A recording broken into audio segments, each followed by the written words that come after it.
Welcome to the System Simplified podcast, where we feature top leaders who share stories on how to successfully systemize a business. Now, let's get started with the show.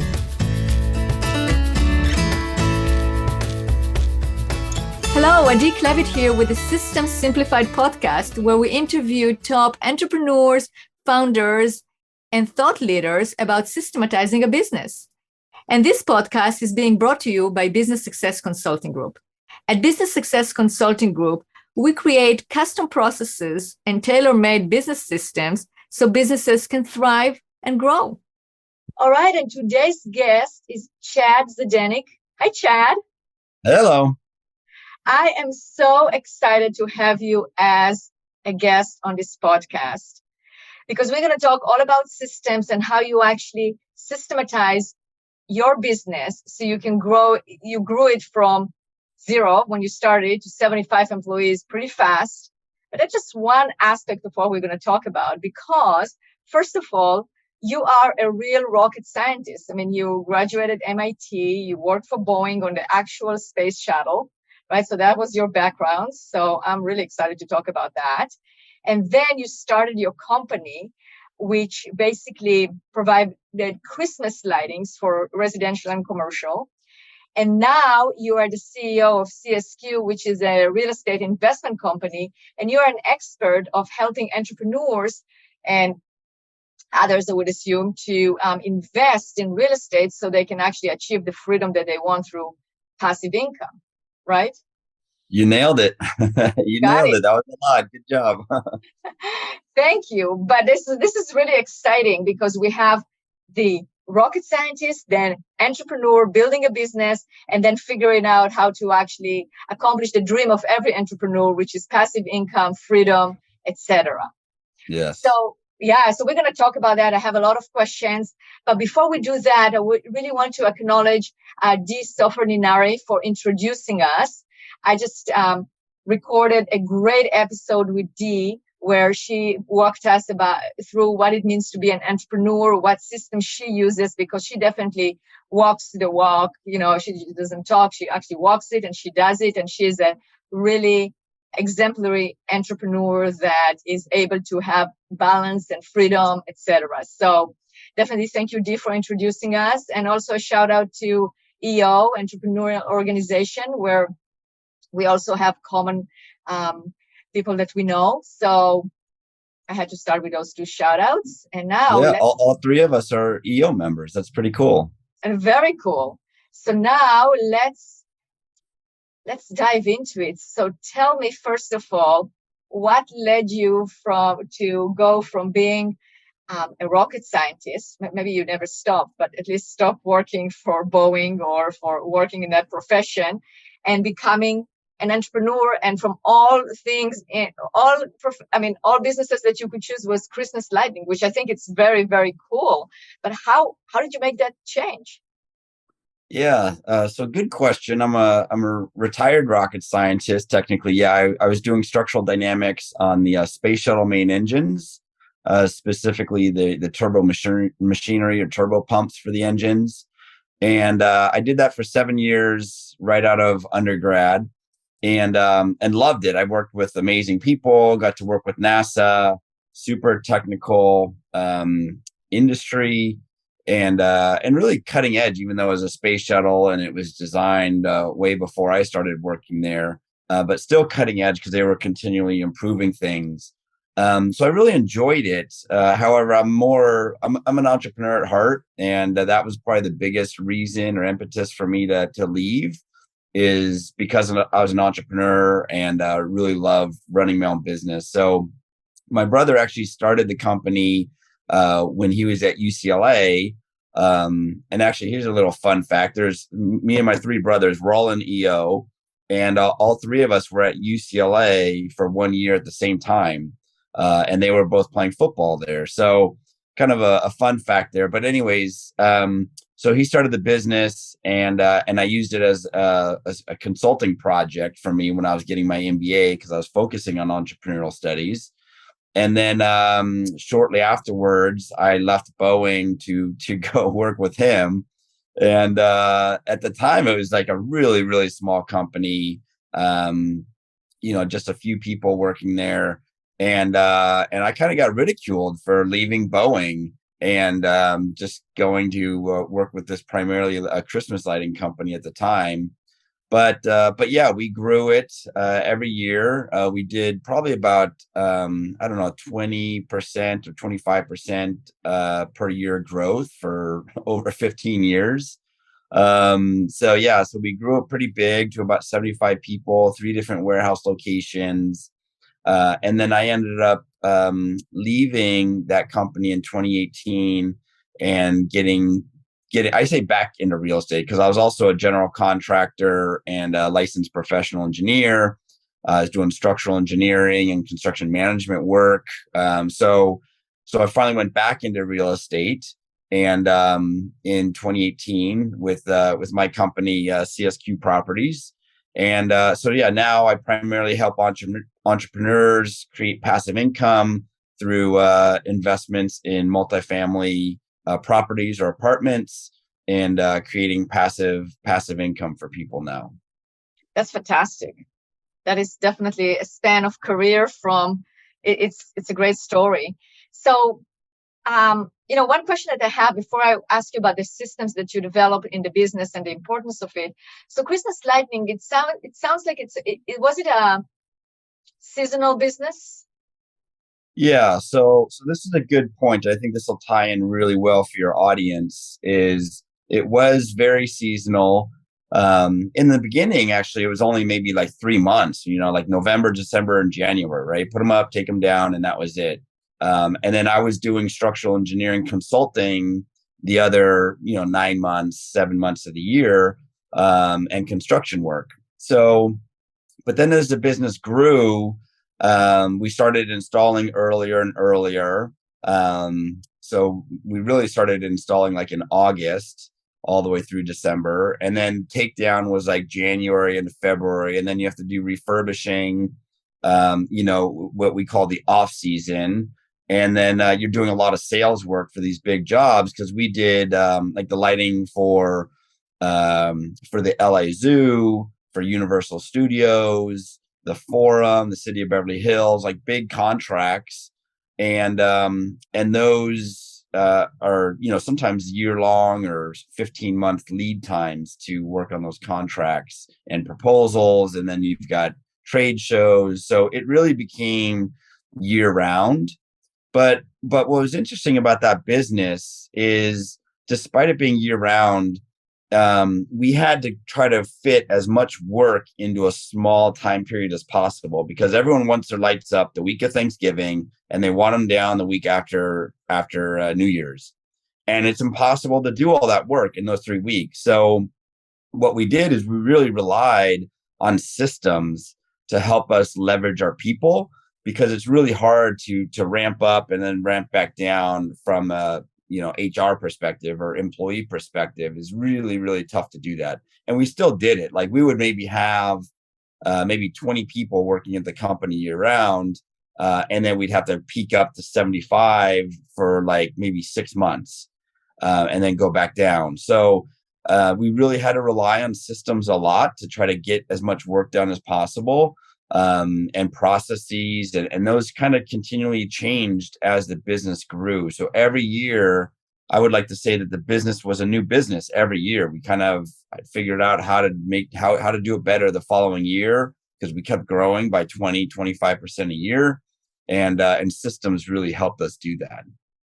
For sure. Yeah, let's talk about it, because there are other businesses out there that are seasonal, maybe not as seasonal, although if you have a Christmas tree farm, it is seasonal. Or if you work in the food industry, sometimes it is seasonal. Like, let's say you have a certain time of the year that you're going to pack let's say you pack in fruit or whatnot. I mean, there will be a certain time of the year that you do that, right? So some are more than others. Like, for instance, it can be other construction. In the construction industry, you might have some seasonality, or definitely if you have a painting, if you're doing exterior painting of houses and commercial buildings, you're not going to, if you live in a place where it's snowing or there is harsh winters, you're not going to do it at that time. So it's definitely also seasonal businesses. So I'm really interested in those systems that you put in place in order for you to allow you to expand as you need it during your busy season, and then go back to your regular employees. What are the main systems that you implemented for that?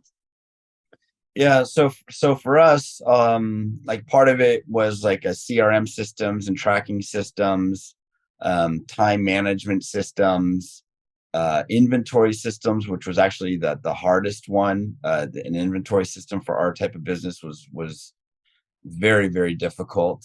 Worked with numerous consultants that could never quite figure it out. But yeah, I mean, those systems in each of those areas became really, really important. Scheduling systems. Basically, we try to systemize everything so that we had a process that we were going through. Just to kind of put it in perspective. So we had probably 10 crews working a day, working with different types of equipment, whether it was just a normal van or a bucket truck or cherry picker, some people refer to it as, or even deliverable lifts, like you might see construction lifts at different construction sites. We use those types of equipment as well, man lifts. And you had these 10 crews would go out to do anywhere, from I'd say 5 jobs a day, because we might combine crews, to 20 jobs a day, because we could have one crew do 2 jobs sometimes. So 5 to 20 jobs. Every single job was different. No job was the same. And oftentimes it did change from year to year, but that didn't matter as much because that was a whole different year. But that day you had, 5 to 20 different jobs that were very different from the very next day, and different lights, and you had turnover. So we had like 24-hour operations, 7 days a week, for loading the trucks, unloading the trucks, and even down to the detail of, okay, like a job sheet, like how do we get the information from a sales designer to the office to scheduling, and then to the warehouse manager staff to load the trucks, and then to the manager, the field manager, to install it, and then doing repairs afterwards. Like there's a lot of touch points in that process.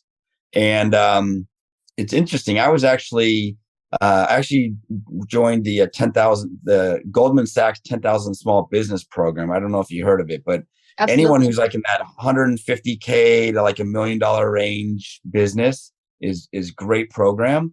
So I actually put a flow chart together of all the steps that we had. I wish I had the board. I would love to show it to you right now, because it was amazing at how many steps. And it was something like 185 steps and decision points that we had for installing one job.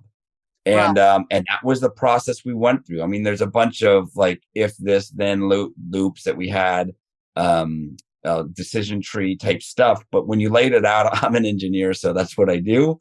I laid it all out, and wow, it was really complicated just to hang some lights on a big house or a commercial property. So anyway, so to find ways to systematize that was critical for growing and scaling that business, because it was very, very, very complicated. Right. Well, I'm an engineer as well, and that's what the first thing that we do is we map those processes, right? So you definitely have to map the process, and it depends on the complexity of the business. But when yesterday I met with a new client, and the first thing that we did is like map the customer journey, and we map also the journey of the service provider from the inside of the organization and outside, and all the decision points and the points where they communicate, where they meet, so we can actually identify the key processes and the key systems that have to be implemented. So I agree with you. So you mapped it all out, and then from there you created the checklist, the systems, right? The forms. Yep. Yeah, definitely. I mean, that's key is, and I know you talked about this on one of your other podcasts, like how do you get your people to use the systems, right? You can have the best system in the world, but if they're not using it, then it falls flat, right? So that is a challenge, more of a people challenge, but you really have to, in my experience, need to design the system correctly at the onset, and get a lot of input from the people that are actually going to be using the system. That I think is key. If you try to do a top-down approach, the adoption of the systems usually doesn't go over as well. So it's really important to get buy-in ahead of time.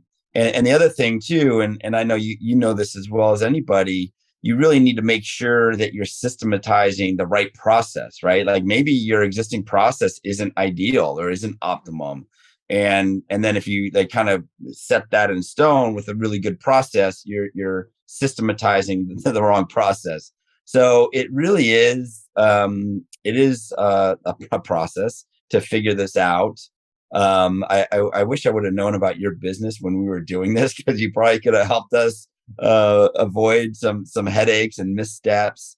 Certainly having a third party, kind of consultant or help from looking from the outside can be great, because when you're in it, like they say, sometimes it's hard to see the forest through the trees.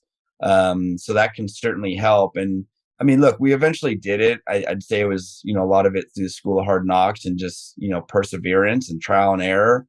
And we got through it. And if you have a business culture that kind of supports that annual change like we had, then that was conducive for us getting to where we needed to get to. Absolutely. And that was my next question was about the culture and the adaptability, or how did you manage to get the buy-in? Like, if you are talking to other entrepreneurs right now, what would you say? Because I know that the number one question is, or one of the top questions that I'm being asked is, how are we going to make sure that the processes are actually being followed by all? So what was successful for you in implementing it and making sure that people are actually absorbing it and following it? Well, I think a big part of it is setting expectations up front. And it's unlikely that you're going to nail it the very first time. So if you understand that there's going to be some tweaks, there's going to be some adjustments, this isn't necessarily set in stone. If you kind of come with it with that mindset or that corporate mindset, embrace change, then I think that'll make it a lot easier and allow you to adjust things over time.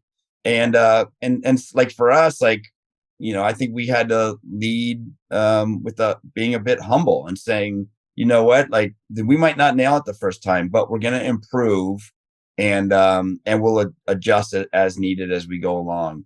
And a lot of those adjustments and tweaks you can get from the people who are the boots on the ground. They're the people that can give you the input and on good ways to adjust things that you might not think of. So kind of going back to your original question, like, how do you know if they're using it, or how do you ensure they're using it? Like, you do need to have some like feedback tools, I call them, in place to where you can measure and check and follow up that it is being used. Especially as you start to get into bigger organizations, it's really, really tough to monitor all that, and pretty easy for people to kind of sidestep some things that they're going to be doing.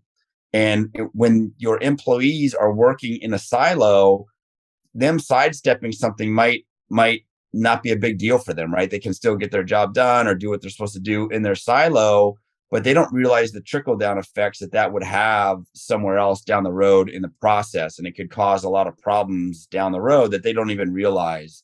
So that's where management really can earn its keep, and helping to recognize that and helping to communicate that to the person or the employee, and saying, hey, look, I understand you're trying to do this to sidestep the process, but this is why it's there. And this is how it affects downstream or upstream. This is how it affects the rest of the people in the company. So this is really the way we need to do it. Or like that's that's definitely something that should be a discussion that should be had. But maybe that employee that's sidestepping, maybe that could be an improved tweak. Like, you don't know it until you really dive into it. So you got to recognize it. And the first way of recognizing it is by measuring it and actually monitoring it. And then you can see, okay, is that a better way or not when you look at it in a system in its entirety? Absolutely. I agree. And then, to your point, in terms of having an actual system that monitors the system, that's why I like to use some kind of a process documentation software that has that built in, where you can see who read it when. You can push notifications. You can assign a new, like let's say you made a change on a process, then you can send it out for sign-offs, and you can also assign specific times for reviews. So then you're sure. You make sure that your employees, the leadership team, the employees, the teams are actually reviewing it on a regular basis and actually making changes as needed. Yeah, it takes a lot of management, but when it's done right, it's really powerful. Absolutely. Absolutely. All right. So you managed to figure out the systems, grew the business, decided to exit. And now you went, as you said, it's not like you just went into it because you were doing it all along, but you basically decided to pursue that passion of investing in real estate and creating passive income for yourself and for others as well. Yeah, exactly. And I see like the power of passive income, specifically through real estate. There's a lot of tax advantages there. You can leverage your money, which is very powerful in getting good risk adjusted returns. We all know people that have been very successful in real estate, and as they say, it's the best get rich slowly scheme out there. So it does take some time, but it provides great returns. And what I found is, and I kind of lived this myself, like I put my whole life and soul into the business, right? A lot of entrepreneurs do that. They focus so much on the business, and a lot of that is what makes the business successful, and that's great. But they forget about themselves, and they forget about, okay, like what if there's a downturn in the business, which happens, or what if the business doesn't work out and it goes downhill, or what if I sell the business? Like there's different ways to kind of exit a business. And then the entrepreneur is often left with nothing and they need to go start something else from scratch. So what I try to encourage folks to do is like, hey, while you're running your business and you're going through these cycles, and some years are great and some might not be as great, like invest in real estate and start creating an alternative revenue stream that's going to always be there. It'll grow slowly over time, and you never know when you might need that. And it's tax advantaged. So that's really what I do, and that's what I'm doing for myself, and I'm trying to share that story with others. I wrote an ebook on it, why entrepreneurs should invest in apartment buildings, and I'm just trying to help others that way, so that they just have an additional revenue stream. Absolutely. So I will include the link to how to get the book or how to download it in the show notes. So anybody that is interested can go to that link and get the book. And what will be so let's just summarize. What would be some of the tips that you will give an entrepreneur right now that is listening to us and go, yeah, we had a good year, or, I do want to invest, but I don't know how. What would be some of the tips that you will give them on how to get started? Well, here's the thing with real estate, and like entrepreneurs or even like high W-2 income earners, like they're really good at what they do and they need to focus on what they're doing. So that's why something like real estate, which is like, it's an investment that's backed by a hard asset. Generally the asset isn't going anywhere. It's a building on land. And so they can kind of do some research up front to figure out what they want to do, or what type of asset class, or most importantly, who do they want to invest with. Like spend a little bit of time doing that, invest the money, but then get back to your work, get back to your job, running your business, doing your passion, right? Get back to that because that's what you want to do. And then in the background, you have this thing that's been working over time, and it's going to be paying you monthly dividends generally, or maybe quarterly dividends. And you're going to just have that growing over time, and it allows you to get back to what you love to do. I think that's one of the things that's so powerful about real estate, is that you don't need to manage it. You're not going to have like super high volatility like you have in the stock market or cryptocurrencies, stuff like that. And you get just great risk adjusted returns. The government wants you to invest in real estate, right? That's why they give you the tax advantages within real estate. They want people to be investing in real estate. They know it's good for Main Street America, and so they support that through the tax code. So we're just moving along with that. We're not doing rocket science. We're investing in real estate, and it's been great. Absolutely. And that comes from a rocket scientist right here. So it's not rocket science. That's good. Fantastic. All right, Chad. Well, if people want to now listening to us and want to contact you, want to ask you more questions, whether about your entrepreneurial journey or about real estate, how they can get a hold of you? Yeah, look, the best way would be the website csqproperties.com, or all social media is at CSQ Properties. So Instagram, YouTube, Facebook, LinkedIn is just CSQ Properties. Fantastic. All right, great. Well, thank you so much for being a guest on this podcast and sharing all this valuable information all the way from your entrepreneurial journey and how you scaled and the systems that you use. And I think it will be also very useful for businesses that are more cyclic or they are seasonal, right? So you can do it. You just have to be super efficient, implement the right systems, and make sure that you take advantage of the time year round. I mean, there is maybe time for the production, but then there is time for the planning and organization the rest of the time. So you all set up for the production, and also for sharing your knowledge about real estate and avenues for entrepreneurs to have multiple revenue streams and increase their freedom. So thank you so much. It was a pleasure having you as a guest. Yes, thank you, Adi. Appreciate it.